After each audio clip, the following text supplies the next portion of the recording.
That's all trip இது ஒரு auto மற்றும் கேப் புக்கிங் ஆப். சின்ன டவுன்களுக்கு விசேஷம், கோயில், குளம்னு டூர் போறவங்க ஆட்டோ கேப் கிடைக்காம ரொம்ப கஷ்டப்படுவாங்க. அவங்களுக்கு இந்த ஆப் ரொம்ப பிரயோஜனமா இருக்கும். கீழே டிஸ்கிரிப்ஷன்ல இருக்க லிங்கை கிளிக் பண்ணி தட்ஸ் ஆல் ட்ரிப்பை டவுன்லோட் பண்ணிக்கோங்க. சார், இதுல மறைமுகமாக திமுகவுக்கு ஃபேவரா தான் பேசிட்டு இருக்கிறாரா ஆதவர்ஜனா? இதில் முக்கியம் பார்த்தீங்கன்னா ரஜினியுடைய ஒரு பெருந்தன்மை பாருங்க. ஒரு 5 நாள் கழிச்சு அறிக்கை விட்டுருக்கிறாரு. இருந்தாலும் வந்து என்னென்னா இவரை வந்து ஆதவர்ஜனா என்ன சொன்னாருங்கிறதையும் இதில் குறிப்பிடல அறிக்கையில். இவர் கண்டிக்கவும் இல்லை, கண்டித்தவர்களுக்கு நன்றி.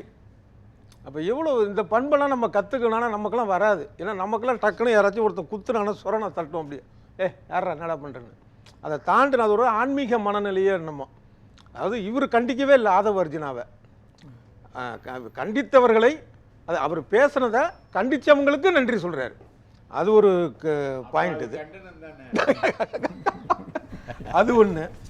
அடுத்தது வந்து என்னென்னா கடந்த காலங்கள்லாம் அவர் வந்து ரொம்ப வீறு கொண்டு எழுந்தார் அப்படிங்கிற மாதிரிலாம் நம்ம சொல்கிறோம் இல்லையா. அந்த மாதிரியான ஒரு தோற்றம் இருக்கு இல்லையா. அது இப்போ 96 வந்து இவர் இது மாதிரி இந்த ஆட்சி தொடர்ந்தாலும் ஆண்டவனாலையும் காப்பாற்ற முடியாதுன்னு சொன்னது உண்மை. அதுக்கப்புறம் வந்து இவரே ஜெயலலிதா வந்து பத்திரகாளி மாகாளின்னு சொன்னது உண்மை.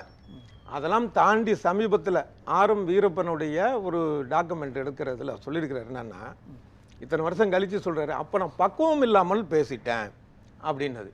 அதே போல் காவிரி பிரச்சனைக்காக பேசிட்டு அதுக்கப்புறம் பார்த்தீங்கன்னா நான் வந்து பேசுனது தப்பு, நீங்கள் உங்கள் உரிமைக்கு என்ன வேணாலும் பண்ணீங்கன்னு கன்னடக்காரங்களுக்கு போய் சொல்லிட்டு அதை பண்ணார். அது ஒன்று. இல்லை இன்னொரு இவருடைய பாணி என்னன்னா, அந்த 96 எலெக்ஷன் அப்போ இவங்க மனோரமா கடுமையாக அதிமுகக்காக பேசுனாங்க. தமிழ்நாடு முழுக்க போய் கடுமையாக பேசுனாங்க ரஜினியை. அப்படி பேசுகிறப்ப இவர் என்ன பண்ணார், பதிலே சொல்லலை. அடுத்தது அருணாச்சலம் படம்னு நினைக்கிறேன், இவருக்கு ஒரு வாய்ப்பு கொடுத்தாரு யார், மனோரமாவுக்கு. அது க்ளோஸ் முடிஞ்சிச்சு. அப்புறம் மன்சூர் அலிகான் அவர் ரொம்ப கடுமையாக ரஜினியை பேசிகிட்டு இருந்தார். அந்த அருணாச்சலம் படத்துலேயே அவங்க ரொம்ப சமரசமாக தான் போனாங்கன்னு சொல்லுவாங்கல்ல. ஆமாம், அந்த பிரச்சனைக்கு அப்புறம் பிரச்சனைக்கு முடிவு பண்ணிட்டாரு. அவங்க போய் அவங்க தயங்கி நிற்கிறப்ப இவங்க பேசினாங்க. அதாவது ரஜினியுடைய பாணி சொல்கிறேன். அதே மாதிரி மன்சூர் அலிகான் அவர் ரொம்ப மோசமான இல்லை, கடுமையான கருத்துக்களை, அந்த வார்த்தைக்கு மன்னிக்கலாம், கடுமையான கருத்துக்கள்லாம் ரஜினி மேலே வச்சப்போ என்ன பண்ணாருன்னா படையப்பா படத்தில் அவரை கொண்டு வந்து சேர்த்துட்டார். அது ஒன்று. அதை தவிர பார்த்தீங்கன்னா 96 தேர்தலில் ரஜினி வந்து வாய்ஸ் கொடுக்காட்டியும் திமுக ஜெயிச்சிருக்கும். என்ன காரணம்னா அதிமுக மேலே உள்ள மக்களுக்கு இருந்த அதிருப்தி. இவருக்கு தனிப்பட்ட காரணங்கள் ஏதோ இருந்ததுனாலே என்னமோ அவர் கொடுத்துருக்கிறாரு ஒரு அறிக்கைங்கிறத தாண்டி, இவர் வந்து ஒருவேளை அறிக்கை விடலை அப்படின்னா மறுபடியும் அதிமுக வந்திருக்குங்கிற நிலைமெல்லாம் அப்போ கிடையாது. அப்போ வந்து 96 தேர்தலில் திமுக ஜெயிப்பதற்கான ஒரு அந்த முக்கியமான காரணம் அதிமுக எதிர்ப்பு. இன்னொன்று இங்கேயே உட்காந்துருக்கிறாரு நக்கீரன் அந்த இதழ், அதில் தொடர்ந்து அதை இது பண்ணிட்டு இருந்தது. வீரப்பன் பேட்டி. இது எல்லாத்த விட முக்கியமாக என்னன்னா நம்ம தமிழ்நாட்டு மக்களுடைய வைத்தறிச்சல். என்ன வைத்தறிச்சல்னா, இவங்க லஞ்ச ஊழலுங்கிறதுலாம் வந்து எந்த ஒரு இதுலேயும் பெருசாக பிரதிபலிக்காது. ஒரே ஒரு 2G போஃபர்ஸ் வழக்குக்கு அந்த பீரியட் தவிர பிரதிபலிக்காது. இவங்க அந்த வளர்ப்பு மகன் கல்யாணத்துக்கு ஜெயலலிதா சசிகலா உடம்பு முழுக்க நகை போட்டு வந்தோன்னா அந்த போஸ்டர் எல்லா இடத்துலையும் ஒட்டி சன் டிவியில் காட்டி இந்த நக்கீரன் உள்ள பத்திரிகைகள்லாம் போட்டதுக்கு அப்புறம் என்னதான் ஊழல் அடித்தாலும் இவ்வளவா அப்படிங்கிற வைத்தறிச்சல். இதெல்லாம் தான் காரணமே ஒழிய, ஏன்னா ரஜினி சொன்னதுனால வெற்றி வாய்ப்புனா அதுக்கு அடுத்தது வந்து 1998 இருக்கு இல்லைங்க சார். ரஜினி சொன்னதுனால வந்து அந்த ஹிஸ்ட்ரி இருக்குல்ல, அந்த ஹிஸ்ட்ரி தானே இன்னைக்கு விஜய் விஷயத்துலேயும் வந்து நிற்குது. சொல்கிறேன், முடிச்சுக்கிறேன் ஒரே நிமிஷம். அவர் சொல்கிற வரலாறு 2 விஷயம் சொல்கிறேன். ஆற்காடு வீராசாமி மூத்த தலைவர். இன்றைக்கும் அவர் தொலைக்காட்சி பேட்டியில் கொடுத்ததில் இன்றைக்கும் லைவில் இருக்குது பாருங்கள். அதாவது நான் வீட்டில் இருக்கிறேன், இங்கே வந்து துக்ளக் ஆசிரியரும் தமாக தலைவர் மூப்பனார் அவர்களும் ரஜினி பேச்சை கேட்டு எங்ககிட்ட வராங்கன்னு போது ஃபோனில் பேசினார் ஆற்காடுகிட்ட. என்னென்னு, இந்த மாதிரி தமாக எல்லோரும் வராங்க, நம்ம ஜெயிச்சிடுறோம் அப்படின்னு. அப்போ தான் உறுதியாச்சு நாங்கள் ஜெயிக்கிறதுன்னு சொன்னார். 2வது விஷயம், மயிலாப்பூரில் கூட்டம் நடக்கும்போது தமிழ் மாநில காங்கிரஸ் தலைவர் மூப்பனார் மேடையில் பேசுகிறாரு. என்னன்னு சொல்லி, கருணாநிதி தவறு செய்ய மாட்டார், நான் உங்களுக்கு உத்தரவாதம் தரேன், கேரண்டி தரேன், அவர் தவறு செய்தால் நான் தட்டி கேட்பேன்,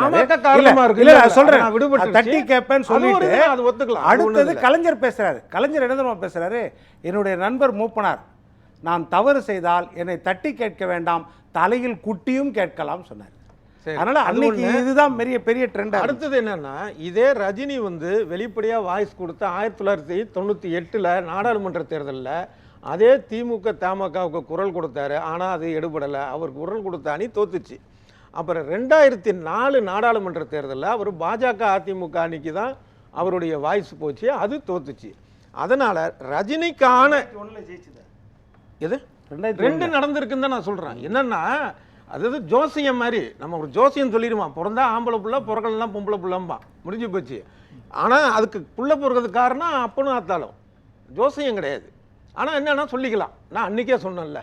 அப்புறம் இந்த தடவை அப்ப ரஜினியோட அறிக்கை வெறும் இல்ல, அறிக்கை ஒரு நிமிஷம் சொல்றேன். பின்னாடி ஒரு பொலிட்டிக்கல் கேம் இல்ல, இல்ல. அதுக்கு வரணும். பெரியார மீறி தான் திமுக இல்ல, ஜெயிச்சது. ஒரு நிமிஷம் இருங்க. பெரியார் தோக்கணும் இல்ல, தான் ஐயா கொஞ்சம் இருங்க, நீங்க விடுங்களா. அதாவது இதுல என்ன வருதுன்னா, இதுல ரஜினியால பிரயோஜனம் இல்லைன்னுலாம் சொல்ல வரல. இப்ப ரஜினியோடைய அறிக்கையில என்ன இருக்குன்னு சொல்லி நம்ம ஒரு டிக்ஷனரி மாதிரி வச்சு டிஸ்கஷன் பண்ற அளவுக்கு இருக்குல்ல, அது ஒரு விஷயம். இல்ல, இன்னொன்னு சொல்லணும்னா 23ஆம் புலிகேசில் வரும்ல, பன்றிக்கு நன்றி சொல்லி குன்றின் மேல் ஏறி நின்று வென்றிடுவான் குலசேகரன் அவன் யார் அப்படிங்கிற ரேஞ்சில் இருக்கிற அந்த அறிக்கையை உட்காந்து ஆராய்ஞ்சிட்டு இருக்கோம்ல, இது பலன். இது ஒரு பக்கம். வேற எந்த இன்னொன்னு சார் இருக்குல்ல. ஏன்னா அவருக்கு ஏற்கனவே ஒரு தகவல் சொல்லுவாங்க, எப்படின்னா உடல்நலம் இல்லை அதனால சொன்னாரு அப்படிங்கிற மாதிரி தான் அவருடைய அறிக்கை. அதே நேரத்தில் வந்து அப்படி நிற்க கூட முடியாதவர் வந்து எப்படி முக்கிய இத்தனை படத்தில் நடிக்கிறாருன்னு சொல்லி விமர்சனம் பண்றவங்களும் இருக்காங்க. அங்கதானே நம்ம அதுக்கு போக வேண்டாம். நந்தகுமார் சார் சொன்ன ஒரு இது இருக்கு இல்லையா, ஒரு நரேஷன் இருக்கு இல்லையா, அது வந்து திமுகவுக்கு ஆதரவாகத்தான் ஆதவர்ஜுனாவுடைய செயல்பாடுகள் இருக்குது. எதெல்லாம் ஆதவர்ஜுனா சொல்றாரோ அதெல்லாம் அகேன்ஸ்டா போயிட்டு இருக்கு இல்லையா. விசிகா வந்து தாவேகாவோடு கூட்டணி அமைக்கணும் அப்படின்ற ஒரு நெரேட்டிவ் செட் பண்ணாரு, அதுவும் பாதகமாயிடுச்சு. கரூர் விவகாரத்தை போய் சிபிஐ விசாரிக்கணும்னாரு, அதுவும் பாதகமாக இருக்குது. இப்போ ரஜினியை தொட்டிருக்கிறாரு. அப்போ எதெல்லாம் ரஜினி விஜய்க்கு ஃபேவராக வரும்னு நினைக்கிறாரோ, ஃபேவராக வருவதற்கான சூழல் இருக்குல்ல, அப்பெல்லாம் போய் கெடுத்துடுறாரு அப்படின்ற பார்வை இருக்குல்ல. அதுக்குள்ள இதில் 2 விஷயம் இருக்குது. முதல் விஷயம் என்னன்னா, திமுகவை நம்ம வந்து சொல்கிறோம், அவருடைய யாரோ சொந்தக்காரர் மாமனா மச்சான், அவர் பேர் எதோ குறிச்சு, ஆமாம் ஜோஸ் சார்லஸ் அவர் சொன்னார் அப்படின்னு. ஒருத்தருடைய மச்சான் சொன்னதுனாலே அது சரியாக இருக்குமான்னு தெரியாது. ஏன் அப்படின்னா, வெளியில் ஒன்று சொல்லலாம், ஆனால் பல லட்சம் கோடி இருக்கிற ஆட்கள். அப்போ அண்ணன் தம்பியே அடிச்சுக்கிற மாதிரி கூட பண்ணிக்கலாம், அது நமக்கு தெரியாத ஒரு விஷயம் அது. அதனால் இது எந்த அளவுக்குன்னு நமக்கு தெரியல ஒன்று. ஆனால் இன்னொரு கோணத்தையும் சொல்லுவாங்களே, இது ஒரு கோணம் பார்த்தோம்னா இன்னொரு கோணமும் பார்க்கலாம். எப்படின்னா, இந்த அவங்க மாமனார் இருக்கார்ல சாண்டியாகோ மார்டினா, அவர் வந்து இந்த இடி சிபிஐலாம் மாட்டி சிக்கிம் லாட்ரி வழக்கில் கிட்டத்தட்ட 900 கோடி ரூபா அரசுக்கு செலுத்த வேண்டிய வழியாக செலுத்தலைன்னு சொல்லி 2014 கேஸ் இருக்குது. அதே போல் மேகாலயா லாட்ரியில் வந்து 1500 கோடி ரூபா, அது ஒரு பிரச்சனை இருக்குது, அரசு செலுத்தலைன்ட்டு. இது இல்லாமல் தேர்தல் பங்கு பத்திரம் அவர் தான் அதிகமானது கொடுத்தாருன்னு இப்படி பல்வேறு சர்ச்சைகள் அவருக்கு இருக்குது. 350 போலி நிறுவனங்களை நடத்துனாங்கன்னு சொல்லி ஒரு கேஸ் இருக்குது. இப்படி சிபிஐ, இடி, அப்புறம் என்ன வேற என்ன இருக்குது, வருமான வரித்துறை, இப்படி என்னென்னலாம் இருக்கோ எல்லாத்துலேயும் அவங்க இது இருக்கிற சூழலில் இவரையே மத்திய பாஜக அரசு ஆதவர்ஜுனாவை வச்சு நீ ரஜினியோடைய ரசிகர் ஓட்டு விஜய்க்கு வரும் போல தோணுது, அப்படி ரஜினியை வந்து கொஞ்சம் ட்விஸ்ட் பண்ணி விடு அப்படின்னு ஏன் சொல்லியிருக்க கூடாது? இப்போ ஒரு யூகம்தான். ரஜினியோட ஓட்டு விஜய்க்கு வராம இருக்கு, அதுக்கு எடுத்து விடுன்னு சொல்றேன். நான் அப்படி நம்பல. ரஜினி ரசிகர்களுடைய ஓட்டு இருக்குன்னு நான் நம்பல. நம்ம சொல்றதுன்னா சினிமாவில் கடைசி வந்த படங்கள் உட்பட ரஜினி ஒரு குட்டி கதை சொன்னார்னா அதுக்கு ஆப்போசிட்டா விஜய் ஒரு குட்டி கதை சொல்றாரு. இப்போ இன்னொரு இது என்னன்னா, ரஜினியுடைய பாணியே என்னன்னா, சூப்பர் ஸ்டார் யாரு அப்படின்னு ஒரு பிரச்சனை வந்துட்டு இருந்ததுல, அப்போ வந்து விஜயை பற்றியும் நம்ம அந்த இதில் சொல்லி, ஏன்னா விஜயுடைய ஏதோ ஒரு படம், அந்த படத்துடைய தயாரிப்பாளர் வந்து இவர் தான் சூப்பர் ஸ்டார் அப்படின்னு விஜய் அமைதியாக இருக்கிறார். ஒரு மனசுக்குள்ள ஆசை இருக்கலாம், ஒரு ஃபார்மாலிட்டி. சூப்பர் ஸ்டாருங்கிறது ஒன்றும் படித்து வாங்குற டாக்டர் பட்டம் கிடையாது. யார் வசூல் அதிகமாக அதை சொல்கிறாங்க, ரைட்டு. இருந்தாலும் ஒரு சீனியர் அப்படிங்கிறப்ப இல்லை அவர் தான் அப்படின்னு சொல்லியிருந்தா அது ஒரு விஷயம் இல்லாமல் போயிருக்கணும் அந்த இது. ஆனால் அதை கம்கமாக ஏற்றுக்கிட்டாரு. இன்றைக்கும் வந்து இவர் சொல்கிறத ஏற்றுருக்கிறார். இல்லை பதிலுக்கு வந்து ரஜினி வந்து ரொம்ப ராஜதந்திரமாக ஒன்று பண்ணார். என்னன்னா, அவர் படத்தில் ஒரு பாட்டு வைக்கிறார், குட்டி சுவத்தை எட்டி பார்த்தா உயிரை விட 100 பேர். ஏன் உங்கள் சூப்பர் ஸ்டார் சண்டைக்கு நாங்கள் ஏன் உயிரை விடணும் அப்படின்னா அந்த வரிகள். ஆனால் அவங்க ரசிகர்லேருந்து எல்லாரும் சொல்கிறாங்களா, இதுக்கு தான் பதிலடி கொடுத்துட்டாரு. அப்புறம் காக்கா கழுகு கதை சொன்னார். எவ்வளோ சிறுவிலத்தனமாக போது பாருங்க அவங்களுடைய மென்டாலிட்டியை. விஜயா இருக்கட்டும், ரஜினியாக இருக்கட்டும், பெரிய லெவலில் சம்பாதிக்கக்கூடியவங்க, பெரிய லெவலில் பிரபலமாக இருக்கிறவங்க, ஒரு பட்டத்துக்குன்னு போயிட்டு அதில் இவங்க நடந்துக்கிட்ட முறை 2 பேருமே சிறுவிலைத்தனமானது. அது நம்ம இதை தான் வந்து இவங்கள தான் நம்ம வந்து நம்ம ஒரு கொண்டாடக்கூடிய ஒரு ஆட்களாக நம்ம இருக்கிறோம் நம்ம சமுதாயத்திலே. தவிர இது வந்து ரொம்ப 2 பேர் மேலேயும் தப்பு. ஆனால் அதே நேரத்தில் இதில் டிஎம்கேவை நம்ம வந்து வாய்ப்பு இருக்குன்னு நம்ம சொல்ல போனால் பாஜகவுக்கு அதை விட அதிக வாய்ப்பு இருக்குன்னு தான் சொல்லணும். பேசுகிறேன் சோமு சார். இல்லை ஒரு இது அடிக்கடி ஒரு சொல்கிறதுனால இதை சொல்கிறேன். ரஜினி வந்து இது வரைக்கும் கொடுக்கவே இல்லைங்கிறது இல்லை, அது ஒரு தகவல் தெரியாமல் சொல்கிறாரு. நிறையா கொடுத்துருக்கிறாரு. உதாரணமாக காவிரி பிரச்சனை சம்பந்தமான அறிக்கை, தன்மை, அதாவது எல்லாம் தனிப்பட்ட விஷயங்களுக்கு ஆட்கள் அவரை பத்தி விமர்சனம் தனிப்பட்ட ஆட்கள் தான். காவிரி பிரச்சனையை ஒட்டி தனிப்பட்ட விமர்சனம் பண்ணப்ப அதை சொல்லியிருக்கிறாரு. அதே போல பெப்சி பிரச்சனை வந்து அவர் பேசினது தவறுன்னு சொன்னதுல சுட்டி காமிக்கும் போது அதை பெருந்தன்மையா இவரை accept வந்து பண்ணிட்டாரு. குற்றச்சாட்டுகள் ஆமாமா நான் ஒண்ணுமே இல்லாம குற்றச்சாட்டுகள் ஆமாமா நான் ஒத்துக்கிட்டேங்கிறதெல்லாம் இல்ல. இல்ல ஒரு நிமிஷம், நிலைப்பாட வந்து அவர் சொன்னதை வந்து அடுத்தவங்க கரெக்ட் பண்ணும்போது அதை சரி செய்யக்கூடிய ஒரு பெருந்தன்மை ரஜினிகாந்த் அவர்கள்ட்ட இருக்குது. அப்படிதான் நம்ம அதை பார்க்கணும். சரி, அப்ப நான் சொல்லி உங்களுக்கு புரிய போறது இல்லை. நான் சொல்றது என்னன்னா தனிப்பட்ட விஷயங்கள்னு சொல்றேன். பல பேர் தெரிஞ்சுக்கிட்டு அது கூகுள்ல தேடுங்க, கிடைக்கும். இல்ல நீங்க நான் சொல்றது எல்லாமே தனிப்பட்ட தான். எல்லாம் இருக்கிறது இப்ப நேரம் இல்ல, தனிப்பட்ட பிரச்சனை இல்ல காவேரி பிரச்சனையை விட்டு இவரை பத்தி சொன்ன தனிப்பட்ட விஷயங்களுக்கு அது புரியுது. இவர் சொன்னதுக்காக சொல்லப்பட்ட விஷயங்கள் அது. அப்புறம் இதுல என்னன்னா இந்த விஷயத்தை பொறுத்த அளவுல ஆதவர்ஜினா வேணும்னு செய்யற மாதிரி தான் தோணுது. தொடர்ந்து இந்த மாதிரி தான் பண்ணிட்டு இருக்காரு. எப்படின்னா விசிகேல வந்து 20 பேர் தான் உண்மையா இருக்கிறாங்க அப்படின்னு பேசுனது, அது இன்னொரு எதிர்த்தரப்புல இருக்கக்கூடிய கட்சின்னு வச்சுக்கலாம். ஏன்னா இவர் அங்க இருந்து வந்துள்ள அவரை பார்த்தா ஜென் இசட் மாதிரி இங்கே பெரிய புரட்சி வெடிக்கணுங்கிறது, இப்படி ஒவ்வொரு விஷயம் அது மாதிரி என்னதான் இருந்தாலும் கூட அவர் முட்டாள் முதலமைச்சர்னு சொல்லு. இதெல்லாம் பார்க்குறப்ப இவர் வந்து பின்னாலேருந்து யாரை இயக்குறாங்க, அது திமுக அப்படின்னு இயக்கியிருந்தால் முட்டாள் முதல்வர்னு சொல்வாரான்னு எனக்கு தெரியல ஒன்று. ஆனால் அதே நேரத்தில் பாஜகவாக இருக்குமானா இருக்க வாய்ப்பு இருக்கலாம், அது தெரியல. ஆனாலும் இவர் பேசுறதெல்லாம் விஜய்க்கு எதிராகத்தான் போய் முடியுது. இது அறியாத அளவுக்கு விஜய் இருக்கிறாரு அப்படிங்கிறத இதில் உணரணும் எல்லாரும். ஏன்னா இப்படி தன்னை சுற்றி இருக்கிற விஷயத்தையே வந்து அறியாமல் இருக்கக்கூடிய ஒருத்தர் நாளைக்கு எல்லா விஷயமும் தெரிந்து அதை நடவடிக்கை எடுக்க வேண்டிய ஒரு பொறுப்புக்கு நிச்சயமாக 100க்கு 100 இவர் வந்து எம்எல்ஏ சீட்டு எதுவுமே 230 தான் வெற்றி பெற போகிறதில்ல, முதலமைச்சருங்கிறலாம் கனவு, அதெல்லாம் என்னுடைய கருத்து அது. ஆனால் அந்த ஆசைப்படுவதற்கான ஒரு தகுதியாவது வளர்த்துக்கணும் விஜய் ஒன்று. இன்னொன்று, இந்த ரஜினியோடைய ரசிகர்கள் ஓட்டு யாருக்கு அப்படிங்கிற அந்த கேள்வி இருக்குல்ல, அதில் தான் ஒரு பெரிய ட்விஸ்ட் இருக்குது. என்னன்னா ரஜினி ரசிகர்கள் பல பேரை பல்வேறு கட்சிகளுக்கு போயிட்டாங்க. இப்போ வந்து ஒரு விஜய் தரப்பில் இருக்கக்கூடிய ஒருத்தர் சொல்கிறாருங்கிறதுக்காக விஜய்க்கு எதிராக யாருக்கு ஓட்டு போடுவோம் வருவோம்லாம் இல்லை. அவங்கவுங்க கட்சிக்கு.